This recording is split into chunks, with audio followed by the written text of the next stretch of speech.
Обычно все часовые компании выставляют время на часах 10 часов 10 минут. Такое положение стрелок не закрывает логотип компании, но Apple пошла дальше, выставляя на своих часах 10 часов 9 минут. Кто знает почему, напишите в комментариях, а кто не знает, узнает. И сходу, кто не подписан, подписывайтесь. Кто подписан, пламенный привет. Всем привет! Меня зовут Александр, вы на канале Just Use и...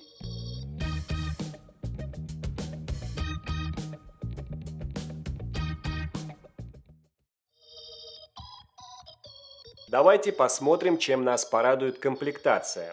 Это сам блок часов в бумаге из-под выбранного цвета, отдельный браслет и кабель питания в виде таблетки. И тут сразу хорошая новость, он USB-C, а не USB-A, как в 6 серии, и поддерживает быструю зарядку. Мы, наверное, уже не увидим, когда Apple Watch будет держать заряд хотя бы 3-4 дня, а не привычный день максимум. Это хорошо, что теперь они заряжаются на 33% быстрее, чем 6 серия. Новый зарядный кабель подходит и к предыдущим версиям, но заряжать быстрее он их не будет. И с 0 до 80% им нужно 45 минут, так говорит Apple. Но оно и логично. Устройство маленькое, и чтобы поставить туда аккумулятор большей емкости, надо инженерно пострадать.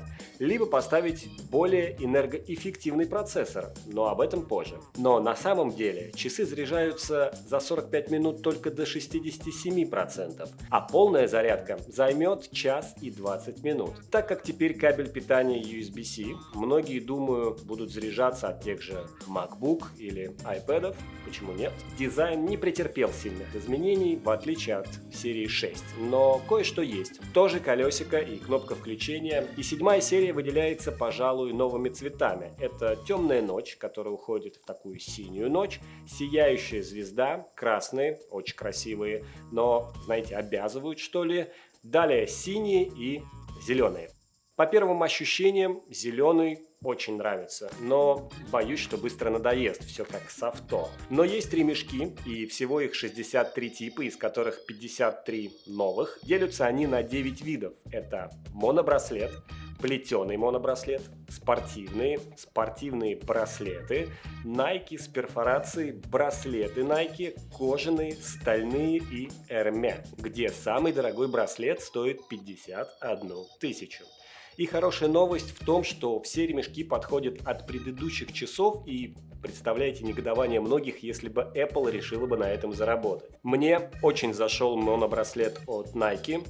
Очень удобный, совершенно не чувствуется на руке. Но минус в том, что с ним не очень удобно мыть руки, он намокает, и сами знаете, какое ощущение носить мокрый браслет, и думаю, он так долго не протянет. 7 серия делится на 2 размера, это 41 и 45 мм, где 41 принято считать женскими. Но я бы так не сказал, так как все зависит от вашего запястья, и выбирать нужно прежде всего потому, как они на нем смотрятся. У меня оно тонкое, и оба размера смотрятся на самом деле хорошо. Но выберу я все-таки 45-й, так как одним из главных преимуществ 7 серии это экран, который стал больше на 20% в отличие от 6 серии и на 50% в отличие от 3. И Apple не просто так говорит нам об этом, маркетинг шепчет. Обновитесь. В общем, размер экрана – это главное, о чем стоит думать при выборе часов от Apple серии 7. Окей, функция Always On Display. Ей подняли яркость экрана на 70%. Это небольшое изменение, ничего не решающее, но приятно и да, стало немного удобнее. Но больше всего вызывали вопросы изогнутого экрана, где на самом деле изогнуто только стекло, а матрица осталась прямой. Да, эта закругленность преломляет свет, и блики на часах выглядят интересно, прикольно. Но теперь еще сложнее будет найти хорошее защитное стекло, которое бы хорошо наклеивалось и в дальнейшем бы еще и держалось. Хоть Apple и говорит, что это самые прочные их часы, и новое стекло позволит лучше защитить избегнуть числа трещин, так как стекло стало на 50% толще, но ведь больше всего бесят царапины, которые будут, а они будут, это же часы.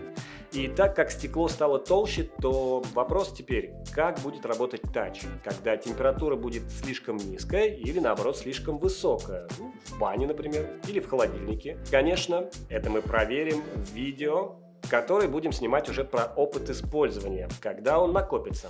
Поэтому подписывайтесь, если все заходит. Ну и раз говорим про стойкость устройства, то нужно знать, что защита от воды по классу WR50, что значит до 50 метров погружения в пресной и соленой воде, то есть море. И многие не рекомендуют окунаться с ними в море, но как себе отказать в таком удовольствии, если на сайте Apple написано «можно». Дайвингом с ними заниматься не надо, тут Garmin вам скорее в помощь, а лишний раз не снимать – кайф.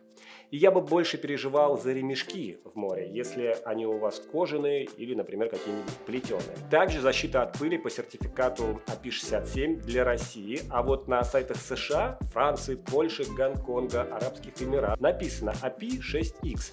И я так подозреваю, что для разных стран и разных моделей может отличаться сборка, и Apple так перестраховалась. Также в России доступны только версии часов с алюминиевым корпусом и без поддержки eSIM, в отличие от других стран, где есть версии с стальным и титановым корпусом. Ближайшие — это Эмираты или Франция. Захватите мне Hermès на обратном пути. В общем, в России они будут тоже в неофициальных магазинах, и кто прям хочет, найдет, имейте в виду. В WatchOS хоть и добавили QWERTY клавиатуру, в России отвечать на сообщения можно будет по-прежнему только голосом, так как клавиатура только на английском, ну или учите английский. Добавили Fitness Plus для России, и зошевцы кайфанут, там куча крутых тренировок, поэтому посмотрим. А что касается производительности, она осталась прежней, это 32 гигабайта встроенной памяти, 1 гигабайт оперативной и Я это снял. Смотри, какой супер. процессор назвали S7, хотя S6S звучало бы логичнее. Но оно и не нужно. Большая производительность будет нужна, когда появятся новые датчики. А вопрос энергосбережения пока не позволяет сделать большой рывок и остается на прежнем уровне. Так вот, по поводу датчиков. 4-й Wi-Fi, 5-й Bluetooth, GPS – все это по умолчанию датчики сердечного ритма, альтиметр, барометр и датчик насыщенности кислорода в крови – все то же самое, что и было в 6-й серии, и, увы, нет глюкометра, который был бы прям must-have, и датчика измерения температуры тела. Все это будем ждать в следующих версиях. Вот там процессор нужно будет и обновить. Стоимость часов в России: за 41-миллиметровые часы нам придется отдать 37 тысяч рублей, за 45-миллиметровые 39 500.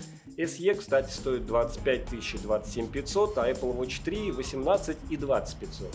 И естественным будет вопрос, стоит ли обновляться. Если у вас 4-я серия ниже, то можно обновиться, вообще ни о чем не жалеть. Если у вас 6-я и SE, то вы не почувствуете разницу, но кроме того, что дисплей стал больше, если для вас это важно, обновляйтесь. У кого 5-я серия, тоже, думаю, можно пока еще подождать. Ну а если у вас нет часов, все просто. Деньги есть, берите 7-ю серию. Хотите сэкономить? Ну, может, часы это вообще не ваше. Возьмите себе SE, но вот 3-ю серию я бы вообще не брал, очень она старая, испортите себе только первое впечатление. Подписка и лайк, если все было вкусно. С вами был Александр, это канал Just Use. Чуть не забыл. По поводу стрелок на циферблате. Существует две теории. Первая говорит о том, что так соблюдается большая симметрия, а вторая говорит о том, что так Apple говорит, что они на шаг впереди. Какая нравится больше вам, выбирайте сами и напишите в комментариях, что вы об этом думаете. Пока.